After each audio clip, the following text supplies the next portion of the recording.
সকালবেলা ঘুম থেকে উঠে ফ্রেশ হয়ে ভাত খেয়ে নিয়েছিলাম। সকালবেলা ভাত খেতে না আমার একদম ভালো লাগে না। কিন্তু কিছু করার নেই, ভাতটা খেতে হতো।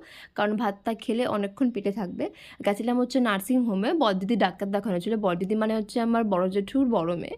তো ডাক্তার দেখানো হয়েও গেছিলো। তারপরে আমরা ওখান থেকে গেছিলাম হচ্ছে এক্সপ্রেস বাজারে। বড়দিদি ভাইপোকে কিছু জামাকাপড় দেবে, সেগুলোই নিতে গেছিলাম। এত জামাকাপড় ছিল, বাচ্চাদের দেখে এত ভালো লাগছিলো যে কী বলবো, মনটাই খুশি হয়ে গেছিলো। তো আমরা ওখান থেকে হচ্ছে এই পিঙ্ক কালারের প্যান্ট আর এই টি-শার্টের মতো, ফুল হাতা টি-শার্টের মতো এটা নেওয়া হয়েছিল।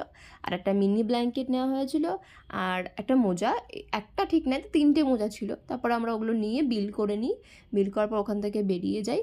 তারপরে গেছিলাম হচ্ছে, আমার কিছু ওষুধ নেওয়ার ছিল বাবাইয়ের জন্য, সেগুলো নিয়ে নিয়েছিলাম। তো তারপরে আমরা আবার চলে আসি বাস স্ট্যান্ডে। তো ওখানে একটু পেয়ারা খেয়েছিলাম, পেয়ারা টিয়ারা খেয়ে আমরা আবার বাড়ি চলে যাই। তো এই ছিল মিনি ব্লগ। দেখা হচ্ছে পরে কোনো